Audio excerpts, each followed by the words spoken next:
Thank you very much, Colin and Frank. My name is Payam Shafinia. We've been asked to give you guys a little bit of a rundown of some basic bike preparation for people that perhaps are relatively new to the sport. What we're presenting to you today is a very small component of our track school. And we're going to start first talking about hand controls and ergonomics. And these are some of the common mistakes that we have seen racers make when they first put together a race bike for the first time. So for example, one of the mistakes that we see riders commonly make is they don't adjust their clip-ons and levers for all possible riding positions.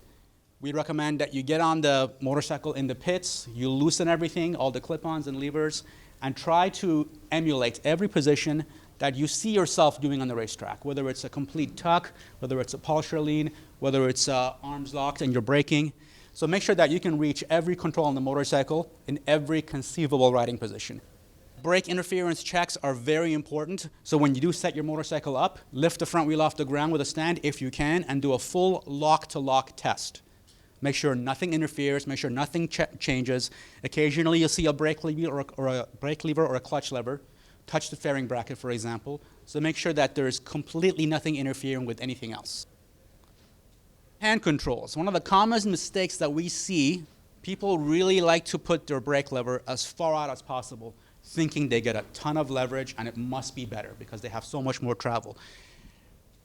Actually, what happens is your fingers begin to lose feel as they are fully extended. So you normally have the best amount of feel when your fingers are partially bent. So bring your brake lever in close enough so your fingers curl around it nicely, and you'll find that you'll get much better feel of the brake lever when it's going through its full stroke. Rear sets and linkages. Get on the bike, put it on a stand, and try to shift gears in every conceivable position. For example, those of you who have raced small sport will know that sometimes coming out of 5B, you do have to grab a shift when the bike is leaned over. So can you reach the shifter, the linkage, comfortably when the bike is partially leaned or you're not completely on the motorcycle? GP shift versus street shift patterns. The reverse shift pattern is preferred on the racetrack. There's lots of reasons behind it. One of them is if you're going through a corner and you're still leaned over and you want to grab an upshift, you may not have sufficient ground clearance to stick your boot under the shift lever. So that's one of the reasons why GP shift is so popular. Is one significantly better than the other? It's hard to say. Matt Bladden has done a lot of championships running a street shift pattern. So you can't say it doesn't work, it's your preference. A lot of times we see a linkage that is not set up properly. Between your linkage, your shift rod, and the knuckle, try to achieve angles close to 90 degrees. When they're close to 90 degrees, your linkage works the best, and the bike shifts much smoother. We've seen a lot of cases where the linkages are just at very obscure angles, and the bike, especially under load, doesn't want to shift smoothly. So try to achieve angles close to 90 degrees where you can. Clutch cable adjustment. One of the things we see commonly at the shop and at the track is people that set up their clutch levers way too tight. In your manual, you will see that the manufacturer typically recommends 10 to 15 millimeters of free play within the clutch. That's a good rule of thumb to follow. So give it a nice 10, 15 millimeters, and you'll be good to go. As you can see over here, I've got a picture of a pivot on a clutch perch. That clutch perch is a wear item. Lubricated occasionally, your clutch will work much better, much smoother. A very common problem that we see at the shop as well is people that switch to aftermarket clutch levers and they forget to place the bushing back in. Make sure that the bushing from your OEM clutch lever goes in the aftermarket if the aftermarket unit doesn't have a bushing. I've seen a lot of people burn out clutches because they think they have free play when that bushing is missing, and they don't. Throttle cable adjustment. Everyone likes to set them up just a bit tight. We like them just a hair loose, so there's just a tiny amount of rotation so the throttle tube can move back and forth just a little bit. And then what we want you to do is make sure that everything moves nice and smoothly and it snaps back on its own, lock to lock.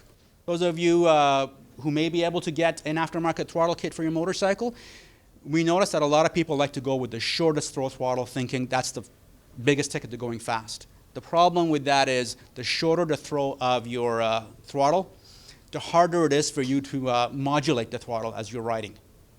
And I've seen a lot of people try to fix this problem, thinking it's a fueling problem, going in their power commander, when in turn, just going up one size on the throttle cam will be a solution. Next, we'll talk about steering. Check for potential obstructions. And again, lock to lock, guys. Look at your bike, go over it, go from lock to lock in your steering, make sure nothing interferes, nothing touches. Levers, fairing, throttle cables seem to bind sometimes. So please make sure that everything clears at full compression of the forks and fully extended before you roll out, especially when you've been working on your motorcycle. Brake rotor cleaning. These little devices, they're available everywhere. They're great for deglazing your rotors. I deglaze my rotors about twice over the lifespan of the pads. Depending on what you use, your speed, your preference, you might do it less, you might do it more, but it's something to consider. It's a good little tool to have in your toolbox and comes in very handy. Drive chain. On a race bike, you want to leave it on the loose side of the manufacturer's specs. Don't go beyond that, but try to err on the loose side of that. Reason being, your swing arm goes through more travel on the racetrack than it would just riding down the street. And when a chain gets tight, it does affect how the suspension works. Lube it regularly. A really dirty old chain will cause you 1 or 2 horsepower. Basic maintenance.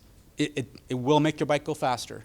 And when you're installing a master link, for those of you doing it yourself, please make sure it's free of burrs. Here's an example of an improperly installed master link. You see all the little marks on the rivet? That's a tool that slipped or moved during the installation process. So it's quite possible that this master link will come apart at speed. So just make sure you do it properly. If you don't know how to do it, find someone who does. Get it done right. Wheel removal and installation. Every factory service manual will tell you or guide you basically through how to remove your front wheel and put it back on and the tightening sequence of fasteners. However, basically this is generally the best way to do it. Start with the axle nut, pinch bolts on the nut side. That's item number 2 in the image. Calipers, and then the remaining pinch bolts. A lot of people seem to think doing the calipers first helps align the wheel. That's backwards. Do the calipers last. And of course, always, always, always, if your wheel's been off the bike, pump the brakes. Just make sure the pads come back in, make contact, because you will forget to do it when your race starts. You will roll out, you won't touch the brake until turn 1, and that's too late. Fork removal, very similar process. Again, starting from the top, lower triple clamp first, then move your way up. Your bike, especially if it's intended to be a race bike, may have a kit manual, a race kit manual. If you can get your hands on that, get it, because it may specify different torque specs for the triple clamps. In some of the cases, especially with the lightweight production class, this document may not exist, but if it does, especially for those of you who may in the future move up to a different class, do seek out the kit manual because it may give you different torque figures for a very good reason. The front end of a bike is supposed to flex a little bit under movement.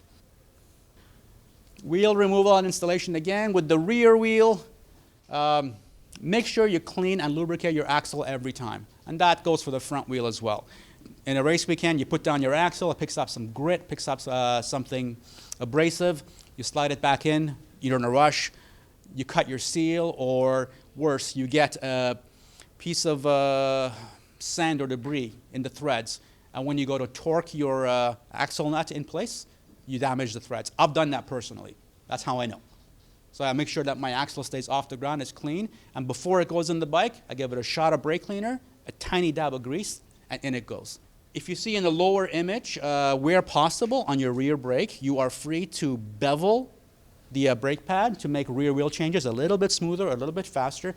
Do not do this with the front, but with the rear brakes, especially when it's not a very commonly used piece of hardware on a race bike, this makes wheel changes a little bit easier. You don't need a milling machine to do that. I did it with a piece of sandpaper in about 3 minutes, and it works just fine. And next, safety wire. The justification for safety wire, A, it's a visual cue that the fastener has been tightened. It helps keep components from vibrating loose or falling on the track. And of course, fluids, keeping all that stuff off the track. Drain plugs, drain bolts, anything like that. Filler caps. Look in the rule book, it'll tell you exactly what you need to do and what you do not need to do, and follow those directions. Ideally, you want the safety wire to hold the bolt tight in a clockwise fashion. So for example, the image in the top right shows that that bolt is somewhat being held securely with that piece of safety wire. In the first image, for example, A, you have a ton of slack, so that bolt can spin freely. Not to mention that your pigtail, the part sticking out, is just sitting there waiting to stab the tech inspector. So Make sure that stuff's nice and rolled up and out of the way, because if a tech inspector bleeds on your motorcycle, he's not your friend for the rest of the weekend. And your bike will get scrutinized pretty heavily. So keep that stuff nice and tight. In the image on the bottom left, you'll see that this particular gentleman didn't even safety wire the bolt, but the actual banjo fitting itself. And we actually managed to remove that bolt without disturbing the safety wire. So make sure when you do it that it makes sense. Next, we're going to talk about record and data management. I feel it's a very important component in road racing. Logbook, the best part about a logbook is it makes you sit down and think about your laps. So have a seat, grab your logbook, run through the entire racetrack, your session, and write down any problem spots. Track maps are invaluable. You can get them anywhere. You can even print them from the racetrack's website or the race org's website. They're great for making notes, identifying trouble spots, and reminders. You know, where you need to begin your tip-in, where your braking marker might be, or why you're missing your braking markers. Setup sheets, again, very important, I think. This kind of allows you to log every single setup information on your motorcycle. They're available online. I keep track of everything. It allows me to chart my progress. It allows me to write down what changes I made to my motorcycle, and if it had a positive or negative effect. And also, the best thing about a setup sheet is you come back to that track next time, you know where you left off. You go from Shannonville to Mosport, you might change your gearing. You might change suspension settings. You go back to Shannonville, you're wondering, where did I leave off? Well, now you know. Race setup sheets are very similar. Here's an example of a particular race bike on a race weekend, and basically I like to write down what the lap times were. You're going to find these online. You're going to have a friend that's going to be running a lap timer. You might run a lap timer on your own motorcycle. And it gives you a chance to kind of know how your race went, what your pace was like. Did the tires go off after 15 laps? Well, did you put too much air in? Did you put not enough air in? With a race setup sheet, you may have that information. This is a great tool, especially if you have someone that comes to the track with you, family member, spouse, what have you, and they can kind of help you out with this. And I find that it's a huge helper when you go home and you have a look at it and you manage to learn a few things. Podiums and publicity. Very, very important. Please thank all your supporters on the podium. Go up there and make sure you mention everybody. Nobody needs to help you. So when they do, make sure they get noticed. Officials, track employees, trackside vendors, medical staff, pit crew, everybody on that list is going to be in a position to help you at some point in your race weekend. So make sure you're nice to everybody. Trust me, there's been days when I've run around the pits begging for help. And if you're on everybody's good side, it's a much, much easier way to get assistance. So that was a very small component of one of the seminars that we offer at our track school. If you have any questions, please let us know. Thank you for your time.